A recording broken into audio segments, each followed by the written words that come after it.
السلام علیکم ورحمۃ اللہ وبرکاتہ نحمده ونصلی علی رسولہ الکریم اما بعد۔ آج کا سبق سن لیجئے، یہ حج کے متعلق پہلا سبق ہے جو حدیث پڑھ رہا ہوں، دھیان سے سنیے۔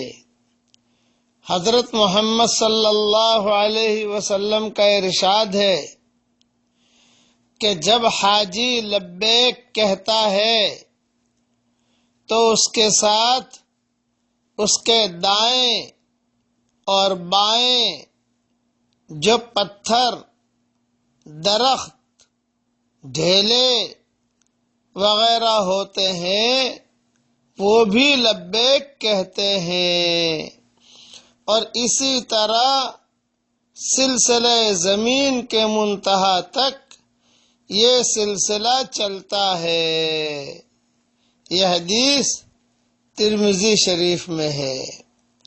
اس لیے جتنے بھی حجاج ہیں اس کا خاص خیال رکھیں کہ حج کا احرام باندھیں یا عمرے کا احرام باندھیں، جب لبیک پڑھی جاتی ہے تو آسمانوں سے بھی لبیک کا جواب آتا ہے کہ تیرے لبیک قبول ہو گئی۔ لیکن اگر احرام جو ہے وہ حرام مال کا ہے، یا کمائی میں حرام ہے، یا اللہ ناراض ہے، تو جواب آتا ہے کہ تیرے لبیک قبول نہیں ہے، لا لبیک ولا سعدیک۔ اسی لیے علماء جو ہے جب لبیک پڑھتے تھے تو بہت روتے تھے کہ کہیں وہاں سے لا لبیک کا اعلان نہ ہو جائے، اس لیے اس کا بہت خیال رکھیں۔ ایک بزرگ مکہ مکرمہ میں 70 برس رہے اور برابر حج اور عمرے کرتے رہے، لیکن جب بھی وہ حج یا عمرے کا احرام باندھتے اور لبیک کہتے تو جواب لا لبیک ملتا، تیری لبیک قبول نہیں ہے۔ ایک مرتبہ ایک نوجوان نے ان کے ساتھ ہی احرام باندھا، اور ان کو جب لا لبیک کا جواب ملا تو اس نوجوان نے بھی سنا، تو وہ کہنے لگا، چچا جان آپ کو تو لا لبیک کہا، یعنی آپ کے لبیک قبول نہیں ہے۔ کہنے لگے کہ بیٹا تو نے بھی سنا؟ اس نے کہا میں نے بھی سنا ہے۔ اس پر شیخ رو دیے اور کہنے لگے کہ بیٹا میں تو 70 برس سے یہی جواب سنتا ہوں، 70 برس سے لا لبیک میں سن رہا ہوں۔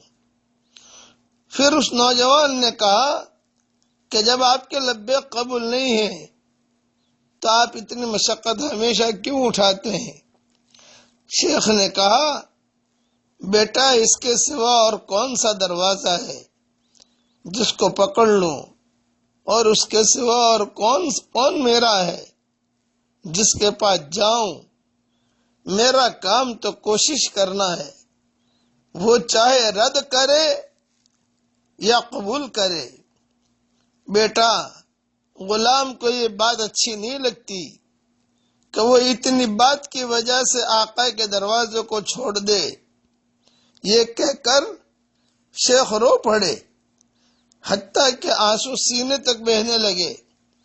اس کے بعد پھر لبیک کہی، لبیک اللہم لبیک، لبیک لا شریک لک لبیک، ان الحمد والنعمت لک والملک لا شریک لک۔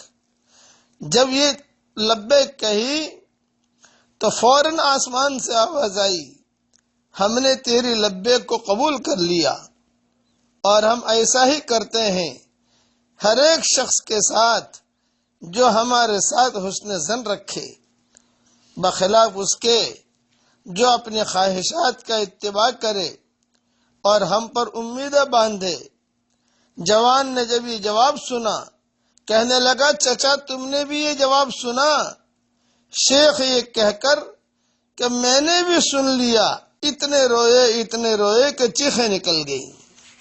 خلاصہ کلام یہ ہے کرنے والے اللہ ہے، اس لیے جتنے بھی حاجی آ رہے ہیں بہت اہتمام کے ساتھ لبیک پڑھیں اور اس گھر کی حاضری کو بہت بڑی سعادت مندی سمجھیں۔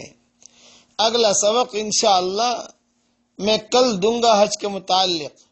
اس وقت میں مدینہ منورہ میں ہوں اور ہمارے ہاں تہجد کا وقت ہے۔